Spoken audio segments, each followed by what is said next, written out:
غلام بخش کو گاؤں میں سب چمچا اعظم کہتے ہیں۔ نہ روزگار نہ کوئی کام، بس وڈیرے کی تصویریں لائک کرنا اور ہر پوسٹ کے نیچے لازمی کمنٹ، سائیں آپ سندھ کا فخر ہیں۔ صبح اٹھتے ہی آئینے میں خود کو دیکھتا ہے، بالوں پر تیل چمکاتا ہے، ذرا سیٹنگ کرتا ہے، پھر موٹر سائیکل سٹارٹ کرتا ہے جو ایسی آواز نکالتی ہے جیسے ٹریکٹر کو بخار ہو گیا ہو۔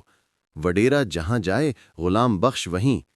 شادی، جنازہ، جلسہ یا جوتا پالش کرنے کا سنہری موقع کبھی ہاتھ سے نہیں جانے دیتا۔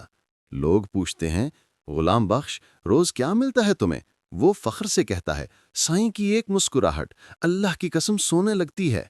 ایک دن وڈیرے کی گاڑی نکل رہی تھی، غلام بخش پیچھے اتنا تیز دوڑا کہ موٹر سائیکل کے دونوں شاک تھک کر لٹک گئے۔ گاڑی رکی، وڈیرے نے شیشہ نیچے کیا اور پوچھا، غلام بخش تم ہر وقت کیوں دوڑتے رہتے ہو؟ غلام بخش پسینے میں ڈوبا بولا، سائیں وفاداری کا وائی فائی مضبوط رکھنا پڑتا ہے۔ وڈیرا ہنستے ہوئے بولا، چھمچو تو تم ہو لیکن شارٹ کٹ بہت کرتے ہو۔ اس دن سے غلام بخش گاؤں کا لیجنڈ بن گیا، نہ عقل نہ کام مگر چمچا پائی میں ایسا ماسٹر کہ ہر تصویر میں وڈیرے سے آدھا انچ آگے کھڑا ہوتا ہے۔